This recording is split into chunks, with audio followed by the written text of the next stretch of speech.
Muchas gracias. Estamos nuevamente con Ramiro Escobar. Esta vez vamos a conversar acerca de los últimos datos que tenemos sobre las elecciones, cómo ha reaccionado la prensa y cómo ha reaccionado cada uno de los candidatos. Entonces, nada, muchas gracias, Ramiro, por recibirnos de manera virtual en tu hogar.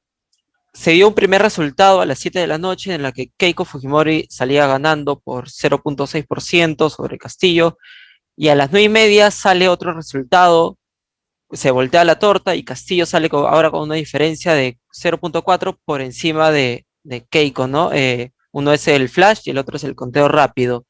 Eh, Sin embargo, ambos candidatos en diferentes tiempos anunciaron que, uno, por un lado, Castillo salía a decir: salgan a protestar de manera pacífica, a defender el voto popular. Y Keiko el día de ayer salió en conferencia de prensa, que para mí es mucho más grave, a decir fraude directamente. ¿Eso le puede hacer daño a la democracia, una democracia tan fracturada como la nuestra?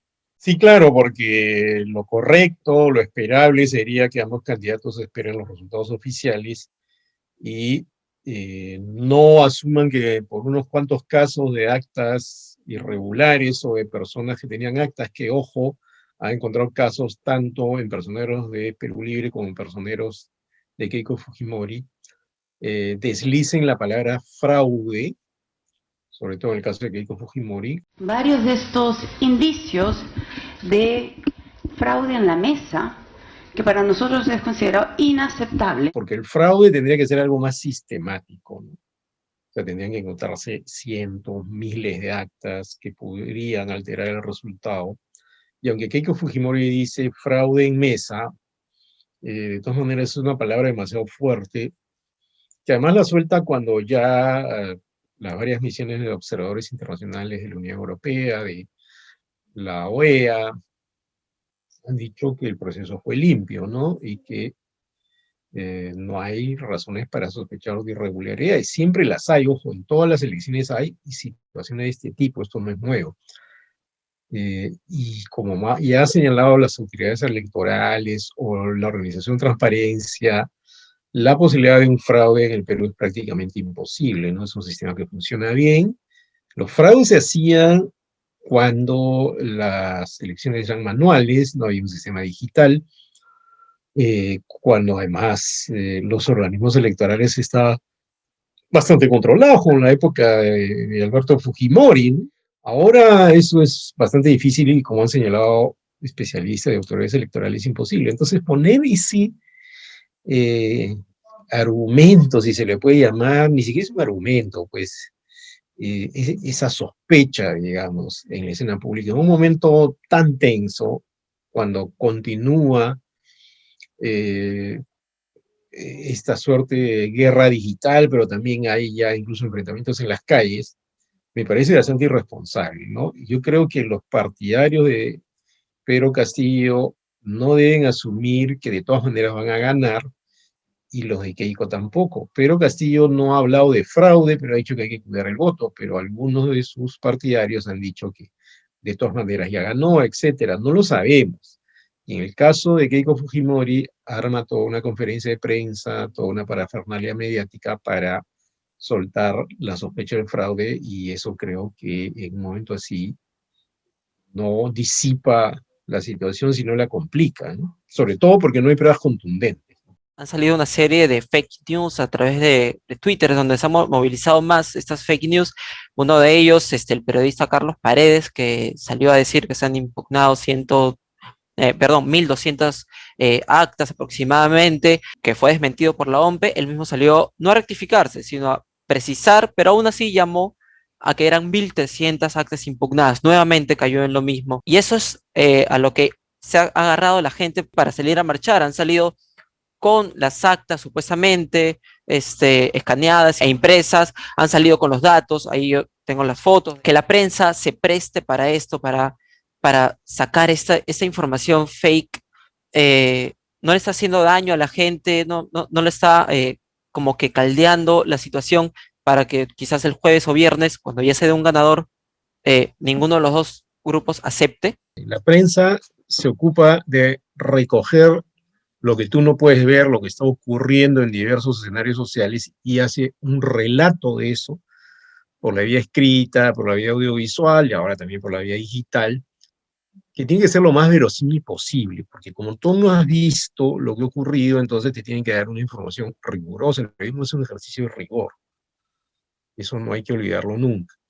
Ahora, yo conozco a Carlos Paredes y me parece que habitualmente hace bien su trabajo, pero en este caso me parece que ha exagerado algunas conclusiones a partir de ciertas cifras o no las ha precisado.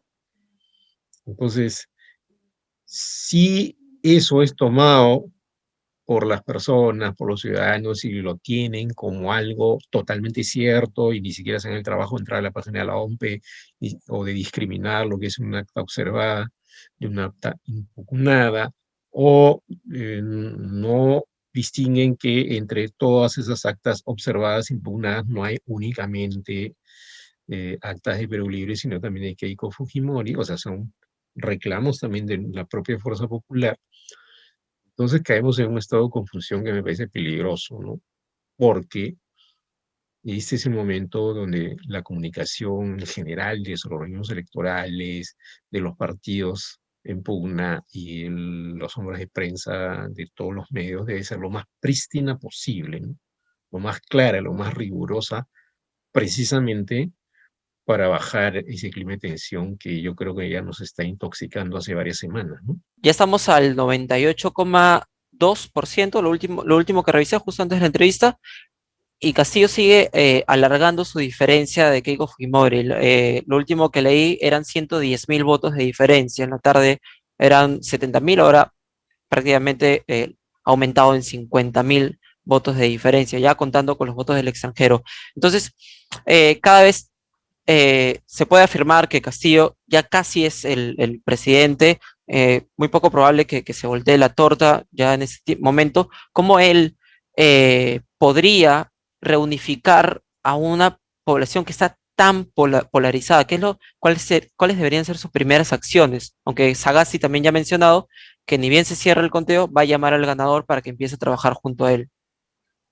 Bueno, lo que hay que hacer y lo que haría un presidente electo responsable, primero, atender esa invitación del presidente actual.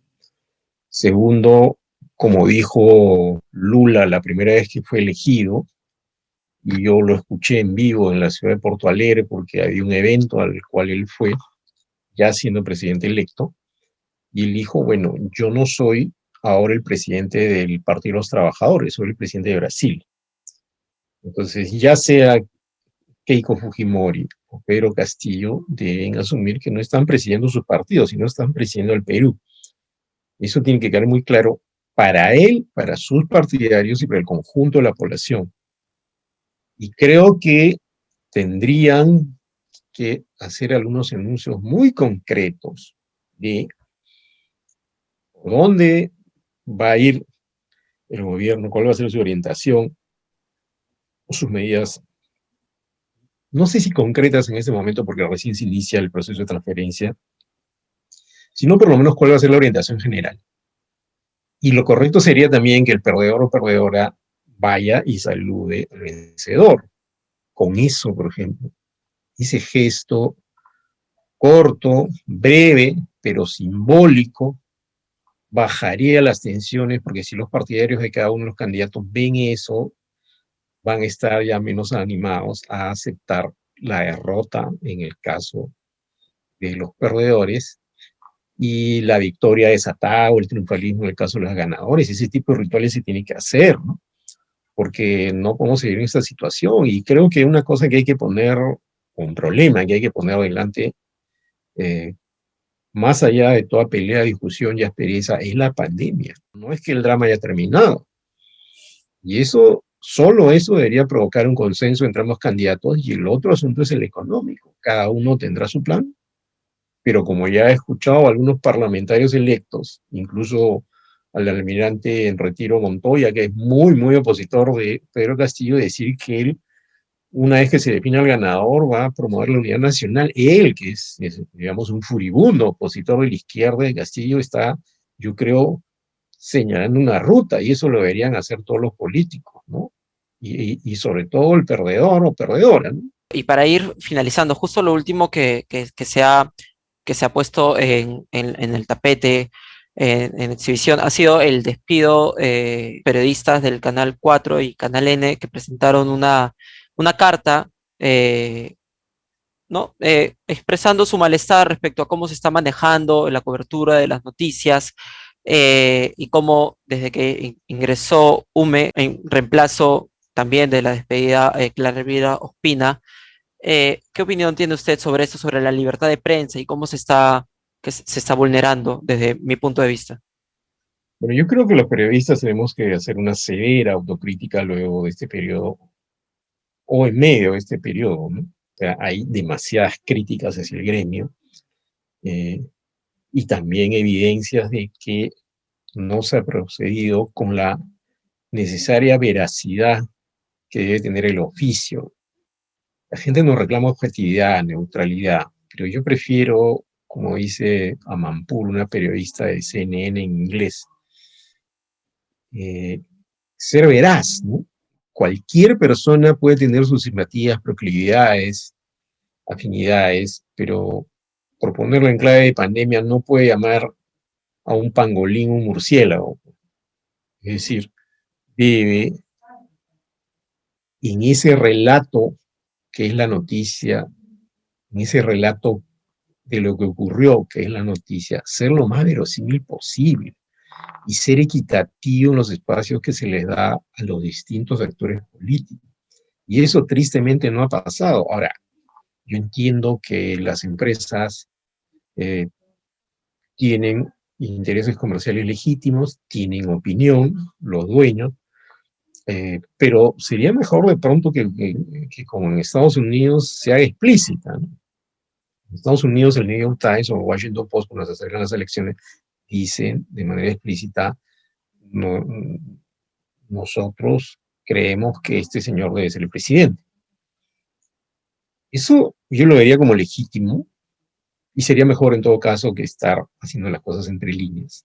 O sea, estamos mal acostumbrados en el país a no ser equitativos ni en nuestras relaciones personales y tampoco en la relación entre el público y la prensa o entre la prensa y los candidatos. O sea, sería mejor que lo digan abiertamente o que establezcan ciertas políticas que hagan que esto sea más fluido. De hecho, los colegas de Cuarto Poder lo que argumentan en su carta es que ellos quieren ceñirse a los principios rectores de la empresa que existen y ellos consideran que no se están respetando. O sea, ellos no están pidiendo nada fuera de lo común, están pidiendo que la propia empresa sea consecuente. Y creo que esto nos va a afectar mucho, no solo a los periodistas, sino a la propia sociedad. Una sociedad informada es una sociedad más madura. Y también a los conglomerados empresariales, que tienen que saber que esto no aumenta sus prestigios, sino lo hace decrecer. Tenemos que entrar en una severa autocrítica de ese periodo porque han sido esos encuadres, digamos, que se han puesto de las líneas editoriales. Ha sido también, ojo, el trabajo que algunos colegas han desarrollado que no ha sido suficientemente exhaustivo en el sistema político. Por ejemplo, si alguien se sienta a entrevistar a una persona, no puede simplemente dejarla hablar. Tiene que ejercer lo que Tulio Halperi, un famoso entrevistador argentino, llama la sospecha informal. ¿En qué consiste una entrevista con alguien que dice una serie de cosas, como yo he observado más de una vez, que no son ciertas y el entrevistador no le dice nada, lo deja hablar? Probablemente no es producto de una línea editorial, sino de la falta de preparación del colega, ¿no? Y el propio colega tiene que ser, el propio periodista tiene que ser exhaustivo y saber que está jugando en una cancha, saber que hay unas líneas, de pronto hacer unas preferencias, pero no achicar su cancha, sino agrandarla o negociarla. Y lo que ha pasado es que los colegas de Cuarto Poder están tratando de negociar esa cancha y que se respete, y tristemente ha pasado que los han despedido, ¿no? Entonces, a mí me parece terrible eso. Ojalá hubiera una rectificación, ¿no? Porque esto nos va a costar a todos, no solo a la empresa, a la prensa, sino a toda la sociedad, ¿no? Muchísimas gracias por brindarnos la entrevista y esperamos tenerte en una próxima oportunidad. ¿Cómo no? Encantado.